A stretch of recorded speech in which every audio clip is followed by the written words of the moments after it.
Hello everyone, how are you? कैसे हैं आप सभी? आई होप सभी अच्छे होंगे। मैं प्रतिभा आप सभी का स्वागत करती हूँ अपने चैनल संभव पर। और जैसा कि सभी वीडियोस की शुरुआत हम प्रेरक शब्दों से करते हैं, तो आज जो शब्द हम आप लोगों के लिए चुन के लाए हैं वो है कि सफलता प्राप्त करने के लिए कौन सा मार्ग चुनना चाहिए, यह कोई नहीं बता सकता। लेकिन खुद को पहचानो, खुद के लिए खुद से क्या चाहिए, यह जानना ही सफलता के पास जाने के बराबर है। अगर हम अपने आप से ये सवाल करें कि हमें क्या चाहिए और हम किस चीज़ में संतुष्ट हैं, और उस चीज़ को पाने के लिए अगर हम प्रयास करेंगे, तो हम सफलता के काफ़ी करीब पहुंच सकते हैं। तो इसीलिए खुद से ये सवाल करें कि हमें अपनी ज़िंदगी से क्या चाहिए और उसे पाने के लिए ही प्रयास करना चाहिए। तभी हम एक सफल इंसान हैं। इसके साथ ही अब शुरू करते हैं अपनी आज की वीडियो। और हमारा आज का जो टॉपिक है वो है मगध पर शासन करने वाले प्रमुख राजवंश। इससे पहले जो वीडियो हमने बनाई थी उसमें भी हमने मगध राज्य के वंश के बारे में पढ़ा था, जिसमें कि हमने बृहद्रथ वंश, हर्यक वंश और शिशुनाग वंश को कवर किया था। आज जो हम देखने जा रहे हैं वो है नंद वंश। तो बात करते हैं नंद वंश की। नंद वंश की अगर टाइम पीरियड की बात करें तो ये लगभग 345 ईसा पूर्व से 322 या 23 ईसा पूर्व तक माना जाता है। नंद वंश के जो संस्थापक थे, नंद वंश के संस्थापक महापद्म नंद थे। यह वंश शूद्र माना जाता है क्योंकि पुराणों में कहा गया है कि इस वंश का संस्थापक महापद्म नंद एक शूद्र शासक था। पुराणों में महापद्म नंद को सर्व क्षत्रांतक यानी क्षत्रियों का नाश करने वाला कहा गया है। इसे दूसरा भार्गव यानी परशुराम भी कहा गया है। परशुराम ने कहा था कि मैं इस धरती को क्षत्रियों से विहीन कर दूंगा। महापद्म नंद के समय सबसे मजबूत सेना नंदों की ही थी। एक प्रकार से संपूर्ण भारत पर उस समय जो राज था वो नंदों का ही माना जाता है। महापद्म नंद ने विशाल साम्राज्य स्थापित कर एक राट और एक छत्र की उपाधि धारण की थी। पाटलिपुत्र जो कि इनकी राजधानी थी मगध साम्राज्य की, उसको समस्त भारत का एक केंद्र बिंदु इन्होंने बना दिया था। बात करते हैं अष्टाध्यायी की, जो कि एक संस्कृत व्याकरण है। इनके लेखक पाणिनि महापद्म नंद के ही दरबार में रहते थे। वहीं खारवेल का हाथी गुम्फा अभिलेख से महापद्म नंद की कलिंग विजय सूचित होती है। आज का जो उड़ीसा है, पहले वह कलिंग साम्राज्य हुआ करता था। इस अभिलेख के अनुसार नंद राजा जिनसेन की एक प्रतिमा उठाकर ले गए तथा उसने कलिंग में एक नहर का भी निर्माण करवाया था। तो ये बात थी महापद्म नंद के विषय में। अब बात करते हैं महापद्म नंद के बाद आने वाले शासक घनानंद की। तो महापद्म नंद के 8 पुत्रों में अंतिम पुत्र घनानंद था। इसे धन जमा करने का बहुत ज्यादा शौक था, इसीलिए इनका नाम कहते हैं कि इन्हें घनानंद रखा था। घनानंद सिकंदर का समकालीन था। यानी कई बार क्वेश्चन आता है कि सिकंदर ने जब भारत पर आक्रमण किया तो उस समय भारत का शासक कौन था, तो कौन था? घनानंद। इसके शासनकाल में ही यूनानी शासक सिकंदर ने करीब 326 ईसा पूर्व में भारत के पश्चिमी तट यानी पंजाब पर आक्रमण किया। उस समय पंजाब के राजा थे पोरस।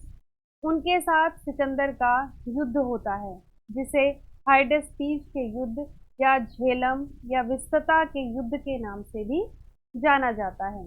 इस युद्ध को समझने के लिए हम इसे कहानी के रूप में देखेंगे तो आपको काफ़ी फैक्ट भी क्लियर हो जाएंगे और ये कहानी भी क्लियर होती हुई दिखाई देगी। अगर बात करें सिकंदर और पुरु के बीच युद्ध की, तो उस समय तक्षशिला का जो राजा था आम्बी ने सिकंदर को भारत पर आक्रमण करने के लिए आमंत्रण किया। पुरु का राज्य झेलम और रावी नदियों के बीच में था।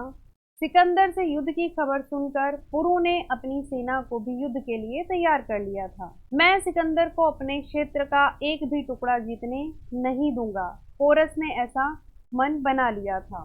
सिकंदर और पुरु की सेना में भयंकर युद्ध होता है और पुरु की सेना ने सिकंदर की सेना का वीरतापूर्वक मुकाबला किया। सिकंदर की सेना ने पुरु के किले को बहुत नुकसान पहुंचाया और पुरु के घायल हाथियों में भी भगदड़ मच गई थी। इसके बाद इस युद्ध में पुरु की सेना को काफी क्षति हुई और वह स्वयं भी घायल हो गया। कहा जाता है कि पुरु को जब बंदी बनाकर सिकंदर के सामने लाया गया तो उसने पूछा कि पुरु, तुम्हारे साथ कैसा व्यवहार किया जाए। तो पुरु ने कहा कि वैसा ही जैसा एक राजा दूसरे राजा के साथ करता है। पुरु, क्या तुम मेरे मित्र बनोगे? सिकंदर ने उसे ऐसा आग्रह किया। सिकंदर, भले ही मैं यह युद्ध हार गया हूँ, पर मैंने एक अच्छा मित्र पा लिया है। इस प्रकार सिकंदर और पुरु में मित्रता हो जाती है। पुरु के उत्तर से सिकंदर इतना प्रसन्न हुआ कि उसने पुरु का राज्य उसे लौटा दिया। तो इस प्रकार से सिकंदर ने पुरु के साथ झेलम का युद्ध किया, जिसमें कि पुरु को काफी नुकसान हुआ, लेकिन अंततः पुरु को उसका राज्य वापस लौटा दिया गया। इस युद्ध के बाद सिकंदर की सेना काफी थक चुकी थी और कहा जाता है कि उस सेना ने घनानंद की सेना के विषय में भी काफी कुछ सुन रखा था। लेकिन देखिए, सिकंदर की सेना ने व्यास नदी से आगे बढ़ने से मना कर दिया। क्यों? क्योंकि उस समय हिंदुस्तान की सबसे बड़ी सेना नंद वंश की ही मानी जाती थी। तो इसकी सेना की विशालता के कारण वे आगे नहीं बढ़े। कहते हैं कि इनके पास 2 लाख पैदल सैनिक, 20,000 घुड़सवार, 3,000 हाथी, इस प्रकार से इनके पास बहुत विशाल सेना थी। सिकंदर स्थल मार्ग द्वारा 325 ईसा पूर्व में भारत से लौटा और सिकंदर की मृत्यु 323 ईसा पूर्व में बेबीलोन में हो गई। इस प्रकार हमने देखा कि घनानंद के टाइम पर सिकंदर ने भारत पर आक्रमण किया। पंजाब क्षेत्र में उसका पुरु के साथ युद्ध होता है, लेकिन वह आगे नहीं बढ़ता है क्योंकि उसकी सेना मना कर देती है। अब देखते हैं सिकंदर के आक्रमण के क्या प्रभाव हुए। सिकंदर के आक्रमण का प्रभाव होता है भारत पर राजनीतिक क्षेत्र से ज्यादा सिकंदर के आक्रमण का प्रभाव सांस्कृतिक क्षेत्र में पड़ा। कैसे? सिकंदर ने भारत पर 326 ईसा पूर्व में आक्रमण किया था।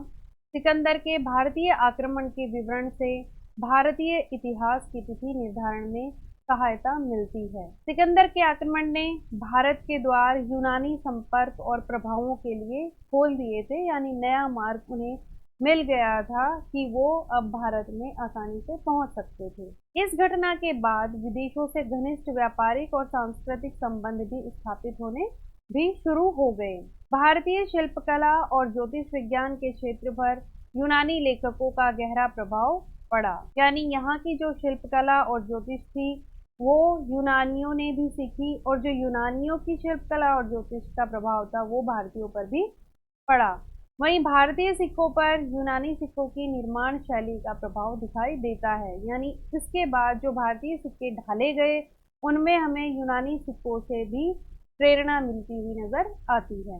इसके बाद अगर हम बात करते हैं, वहीं यूनानी लेखों में घनानंद के लिए अग्रमीज और जंद्रमीज शब्द का प्रयोग होता है। हालांकि घनानंद का शासन उतना अच्छा नहीं माना जाता है, इनको अच्छा व्यक्ति कोई नहीं मानता है। इसके विषय में एक उदाहरण हमें मिलता है। कहा जाता है कि घनानंद के दरबार में चाणक्य, जिनका उपनाम कौटिल्य या विष्णुगुप्त भी था, एक बार घनानंद उनकी इतनी बेइज्जती करते हैं तो चाणक्य कहते हैं कि मैं तुम्हारी इस विशाल साम्राज्य का अंत करके एक योग्य और गुणी व्यक्ति को इस पद पर बैठाऊंगा। तब चाणक्य चंद्रगुप्त मौर्य को सैनिक शिक्षा दीक्षा में अच्छे से पारंगत करके आक्रमण करते हैं और धनानंद को हटाकर चंद्रगुप्त मौर्य को मगध साम्राज्य की गद्दी पर बैठाते हैं। इस प्रकार एक नए वंश यानी मौर्य साम्राज्य की नींव पड़ती है और इसके पहले शासक बनते हैं चंद्रगुप्त मौर्य। तो इस प्रकार हमने देखा कि मौर्य साम्राज्य का कैसे कैसे उत्कर्ष हुआ और फिर उस पर किन किन राजवंशों ने शासन किया। भद्रथ वंश आया, फिर हरियंक वंश आया, शिशुनाग वंश आया और नंद वंश आया। नंद वंश के बाद फिर जो सबसे शक्तिशाली वंश आएगा वो होगा मौर्य वंश। और इसी क्रम में हम अपनी नेक्स्ट वीडियो में देखेंगे मौर्य वंश को कि किस प्रकार मौर्य वंश का शासन था और कौन कौन उसके शासक बने थे। तो आप हमारे साथ बने रहिएगा। अगर आपको हमारी वीडियोस पसंद आ रही हैं या तो प्लीज़ कमेंट, अगर आप उसमें कोई चेंजेस चाहते हैं तो भी आप हमें कमेंट करके बता सकते हैं। अब हमें आज्ञा दीजिए। Thank you so much. Please like share and subscribe.